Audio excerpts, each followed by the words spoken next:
નમસ્કાર દોસ્તો, સુપરફાસ્ટ ગુજરાત સમાચારમાં તમારું સ્વાગત છે। દેશ, દુનિયા અને ગુજરાતના તાજા, મોટા અને સૌથી મહત્ત્વના સમાચાર જાણીએ તે પહેલાં ચેનલમાં નવા હોય તો ચેનલને સબસ્ક્રાઈબ અને લાઈક કરી દેજો।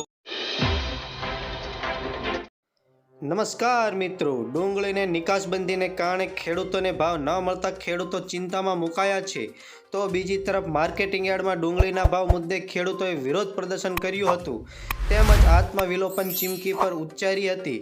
ખેડૂતોની રજૂઆતને ધ્યાનમાં લઈને રાજ્ય સરકાર દ્વારા મહત્વનો નિર્ણય કરવામાં આવ્યો છે। કેન્દ્ર સરકાર દ્વારા ડુંગળીની નિકાસને મંજૂરી આપવામાં આવી છે, ત્યારે કેન્દ્ર સરકાર દ્વારા ખેડૂતોના હિતમાં નિર્ણય કરતા આવતા ખેડૂતોમાં ખુશી વ્યાપી જવા પામી હતી। બીજા સમાચારની વાત કરી લઈએ તો આગામી 5 દિવસ માટે હવામાન વિભાગ દ્વારા આગાહી કરી છે કે આગામી 5 દિવસમાં રાજ્યમાં વાતાવરણ સૂકું રહેશે તેમજ રાજ્યમાં કોઈ વરસાદની સંભાવના નથી। આગાહી પ્રમાણે તાપમાનમાં સામાન્ય ઘટાડો જોવા મળ્યો છે। અમદાવાદમાં રાતનું તાપમાન 19.4 ડિગ્રી, જ્યારે ગાંધીનગરમાં રાતની તાપમાન 18 ડિગ્રી અને નલિયામાં રાત્રિ તાપમાન 13 ડિગ્રી પહોંચ્યું હતું। રાજ્યના અન્ય શહેરોમાં પણ તાપમાનમાં સામાન્ય ઘટાડો થયો હતો। પવનના કારણે ઠંડીનો અહેસાસ થઈ રહ્યો છે, તો બપોરે સામાન્ય ગરમીનો અહેસાસ થઈ રહ્યો છે। બીજા સમાચારની વાત કરી લઈએ તો અરવલ્લી જિલ્લામાં ચાલુ રવિ સિઝનમાં ખેડૂતોને સૌથી વધુ 60,000 એકર જમીનમાં ઘઉંના પાકનું વાવેતર કર્યું છે। વાવેતર બાદ પાક તૈયાર થયા હાલ ખેડૂતોને ઘઉં વેચવા મોડાસા માર્કેટિંગ યાર્ડમાં આવતા માર્કેટિંગ યાર્ડમાં રોજની 440 બોરી ઘઉંની આવક ચાલુ થઈ છે। શરૂઆતમાં ખેડૂતોને ઘઉંના ભાવ હાલ 400થી 555 સુધી મળી રહ્યો છે, પરંતુ આ ભાવથી પણ ખેડૂતો નારાજગી જોવા મળી રહી છે। બીજા એવા મહત્વ સમાચારની વાત કરી લઈએ તો પીઝા બાદ હવે ચટણીમાં જીવાત નીકળવાનો કિસ્સો સામે આવ્યો છે। અમદાવાદમાં અમરાઈવાડી ખાતે રહેતા અલ્પેશ પરમારે નાસ્તામાં લાવેલ ચટણીમાંથી જીવાત નીકળી હતી। મણિનગર જવાહર ચોક 4 રસ્તા પાસે આવેલ અમદાવાદના પ્રખ્યાત દાસ ખમણવાળાને ત્યાંથી લાવેલ નાસ્તાની લીધી ચટણીમાંથી જીવાત નીકળતા હતા, જે મામલે અલ્પેશ પરમાર ઘરે નાસ્તા માટે લાવેલ ખમણની ચટણીમાંથી જીવાત નીકળતા ફરિયાદ કરી છે। બીજા મહત્વ સમાચારની વાત કરી લે તો અમદાવાદનો સાબરમતી રિવરફ્રન્ટ વાસણાથી ગાંધીનગર સંત સરોવર સુધી કરવાનું આયોજન રાજ્ય સરકાર દ્વારા કરવામાં આવ્યું। હાલના પ્રોજેક્ટની વાત કરવામાં આવે તો ડફનાળાથી ઇન્દિરા બ્રિજ સુધીનો બંને બાજુ રિવરફ્રન્ટ બનાવવાની કામગીરી હાથમાં શરૂ કરવામાં આવી છે, જ્યારે ફેઝ 2 પૂર્ણ થયા બાદ ફેઝ 3ની કામગીરી હાથ લેવામાં આવશે, જેમાં ઇન્દિરા ગાંધી બ્રિજથી રિંગ રોડ સુધી, જ્યાં અમદાવાદ મ્યુનિસિપાલિટી કોર્પોરેશન હદ લાગે છે ત્યાં સુધી અમદાવાદ મ્યુનિસિપલ કોર્પોરેશન દ્વારા રિવરફ્રન્ટ તૈયાર કરવામાં આવશે અને ત્યારબાદ ફેઝ 4 અને ફેઝ 5માં ગિફ્ટ સિટી સુધી અને ત્યારબાદ ગાંધીનગર સંત સરોવર સુધી રિવરફ્રન્ટ બનાવવામાં આવશે। આમ વિશ્વમાં આ બે શહેરોને જોડતો પ્રથમ અને લાંબો રિવરફ્રન્ટ અમદાવાદ ગાંધીનગરમાં જોવા મળશે। તો પીએમ મોદી તાજેતરમાં સંયુક્ત આરબ અમીરાતની મુલાકાત દરમિયાન વડાપ્રધાન શેખ મોહમ્મદ બિન સાજિદ અલ મુસ્તુફ સાથે દુબઈ જેબેલ અલી ટ્રેડ ઝોનના ભારત માર્ટનો શિલાન્યાસ કર્યો હતો। આ દરમિયાન તેમણે અબુધાબીમાં પ્રથમ હિન્દુ મંદિરનું ઉદ્ઘાટન પણ કર્યું હતું। મહત્વનું છે કે ભારત માર્ટ 1 લાખ ચોરસ જમીન પર બનેલું ટ્રેડ સેન્ટર હશે, જે ભારતીય એમએસએમઈ કંપનીઓને આંતરરાષ્ટ્રીય ખરીદદારો સુધી પહોંચવા માટે અસરકારક પ્લેટફોર્મ પૂરું પાડશે। ફટાફટ બીજા સમાચારની વાત કરી લે તો કોરોનાની વૈશ્વિક મહામારીની પ્રથમ લહેરમાં ડૉક્ટરોને પણ ખબર ન હતી કે કોરોનાની બીમારીમાં કેવા પ્રકારની સારવાર અને કેવા પ્રકારની દવાઓની જરૂર પડશે, જેથી તમામ ડૉક્ટરોને ન્યુમોનિયાની ટ્રીટમેન્ટ કરવામાં આવી હતી। હાલમાં અમદાવાદની ફક્ત ખાનગી હોસ્પિટલમાં દર મહિને બ્રેન ફોગના દર્દીઓ સામે આવી રહ્યા છે, પરંતુ ભારત દેશમાં ઓરલ ઓટોપ્સી ન હોવાને કારણે બ્રેન ફોગના ચોક્કસ આંકડા બહાર આવી શકતા નથી, પરંતુ તેમ છતાં ખાનગી હોસ્પિટલના ડૉક્ટરના જણાવ્યા અનુસાર હાલમાં દર મહિને 40 જેટલા બ્રેન ફોગના દર્દીઓ સામે આવી રહ્યા છે। ત્યારે જો આવા કોઈ લક્ષણ દેખાય તો પણ ડૉક્ટરની સલાહ લેવી જરૂરી છે। બીજા સમાચારની વાત કરી લઈએ તો મુખ્યમંત્રી ભૂપેન્દ્ર પટેલના હસ્તે આજે રાજકોટ જિલ્લાના વિછિયા ખાતે ₹337.06 કરોડના સૌની યોજનાની લિંક 4ના પેકેજ 9 સહિતના વિકાસ કામોનું લોકાર્પણ ખાતમુહૂર્ત કરવામાં આવ્યું હતું. વિછિયાના માર્કેટિંગ યાર્ડ પાસે યોજાયેલ આ કાર્યક્રમમાં જંગી મેદાને સંબોધિત કરતા મુખ્યમંત્રી ભૂપેન્દ્ર પટેલે જણાવ્યું હતું કે છેવાડાના લોકોને ધ્યાનમાં રાખીને તથા તેમના માટે યોજના બનાવીને મુખ્ય પ્રવાહ જોડવા માટે વડાપ્રધાન નરેન્દ્ર મોદી હર હંમેશ પ્રયત્નશીલ છે.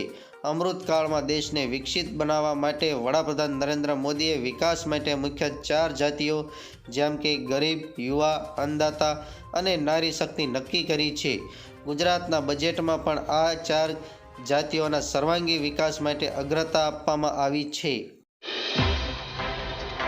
ગુજરાતમાં હાલ લોકો બેવડી ઋતુનો અનુભવ કરી રહ્યા છે, ત્યારે કેટલાક વિસ્તારોમાંથી જાણે ઠંડીએ વિદાય લઈ લીધી હોય તેવો અનુભવ થઈ રહ્યો છે.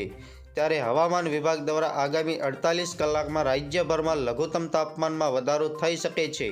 સૌરાષ્ટ્ર અને કચ્છના પવનોની દિશા બદલાવાને કારણે તે વિસ્તારોમાં લઘુત્તમ તાપમાન 2 થી 3 ડિગ્રીનો વધારો થવાની શક્યતા છે.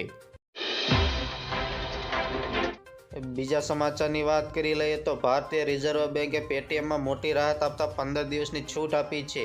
હવે પેટીએમ પેમેન્ટ બેંક પ્રતિબંધ સીમા 29 ફેબ્રુઆરી લાગુ નહીં થાય, પરંતુ તેને 15 દિવસ આગળ વધારી દેવામાં આવી છે. હવે પેટીએમ પેમેન્ટ બેંકની પ્રતિબંધ 15 માર્ચ લાગુ થશે. એનો અર્થ એ છે કે પેટીએમ વોલેટ, ફાસ્ટેગ અને ગ્રાહક ખાતાના લેણદેણ 15 માર્ચ 2024 સુધી કરી શકાશે. આ સાથે જ આરબીઆઈએ પેટીએમને લઈને એફએક્યુ પર બજાર પાડી છે.